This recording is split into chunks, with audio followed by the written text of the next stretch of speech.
Hariom. Good morning all of student. आज हम लोग सॉइल चैप्टर पढ़ेंगे जो कि लेसन 9 में है। Soil is one of the most important natural resources. Soil is essential for the existence of life on the earth. It is in the soil that the plants and tree grow. It supports the growth of plant by holding their roots and by supplying them with water and nutrients. If there were no soil on the earth,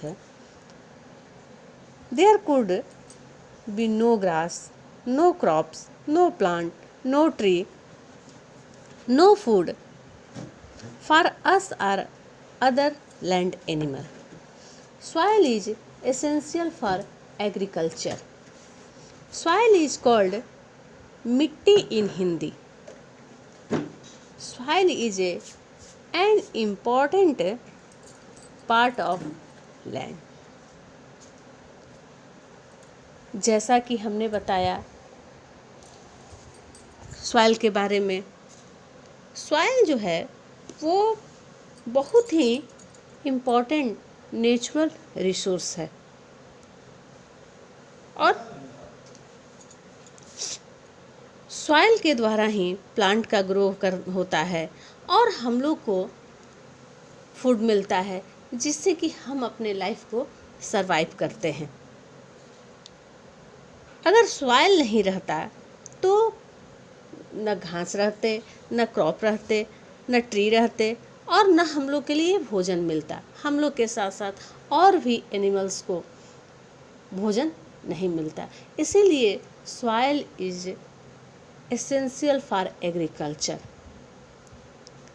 अब soil है क्या? What is soil? और soil का formation कैसे होता है इसके बारे में जानेंगे। The upper most layer of earth crust is called soil.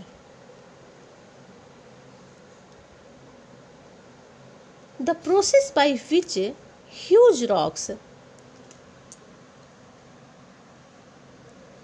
are broken down into a small particle by the action of sun heat, wind, rain and flowing river water etc. is called weathering.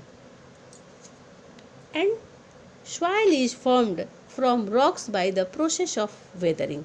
soil का formation weathering के process के द्वारा होता है। अब weathering में क्या होता है? Rocks are broken down very slowly by the action of sun's heat, wind, rain, flowing river water etc. or from teeny rocks particles. These teeny rocks particle then mix up with humus to form fertile soil. Weathering का जो process होता है इसमें rocks जो होते हैं वो बहुत ही स्लोली, धीरे धीरे वो ब्रेक करते हैं। कैसे ब्रेक करते हैं? सन के हीट के द्वारा, विंड के द्वारा, रेन के द्वारा, जो नदियाँ बह रही हैं उनके द्वारा, और धीरे धीरे ये टूटते हैं और टूट कर के ये छोटे छोटे रॉक पार्टिकल्स में कन्वर्ट हो जाते हैं जिससे कि सॉइल का फॉर्मेशन होता है।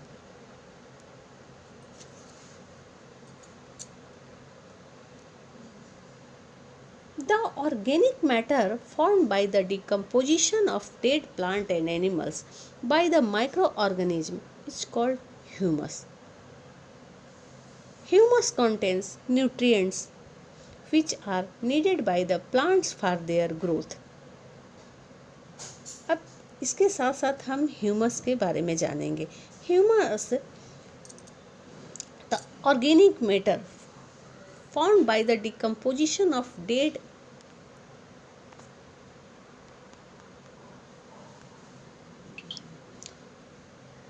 डेड प्लांट एंड एनिमल्स, जो प्लांट और एनिमल्स डेड हो जाते हैं, डिकेइंग कर जाते हैं, उसके द्वारा ह्यूमस का फॉर्मेशन होता है।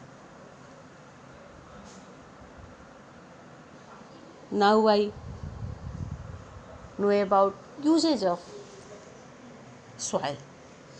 Soil is used for growing food like grain, pulses, fruit and vegetables. Soil का यूज फूड को ग्रोइंग कराने में होता है। Soil का use grow trees for obtaining would for building purpose. हमें जब वुड की ज़रूरत होती है तो वो सॉइल के द्वारा ही हमें मिलता है, इसलिए कि सॉइल रहेगा तभी उस ट्री का ग्रो होगा, जिससे कि हमें वुड मिलता है। इसका यूज पेपर बनाने में भी किया जाता है। सॉइल का यूज कॉटन प्लांट्स को ग्रो कराने में किया जाता है, जिससे कि हमें कॉटन के कपड़े मिलते हैं। सॉइल का यूज ब्रिक्स बनाने में किया जाता है। ब्रिक्स को हिंदी में ईंट कहते हैं, जिसका यूज हम घर बनाने में करते हैं। Soil is use to make earthenware. इसका यूज सॉइल का यूज हम मिट्टी के बर्तन बनाने में करते हैं, और इसके साथ साथ खिलौने, स्टैचू मिट्टी से ही बनते हैं, और क्रॉकरी ये सब जो है वो मिट्टी से ही बनता है। अब मैं होमवर्क दे रही हूँ। Name the various components of soil. Soil के जो कंपोनेंट्स हैं, तरह तरह के जो विभिन्न कंपोनेंट्स हैं, उसको लिखना है। सेकंड है write the usages of soil. Soil के यूज को लिखना है। कल मैं आपको सॉइल प्रोफाइल के बारे में पढ़ाऊँगी। Thanks, have a nice day.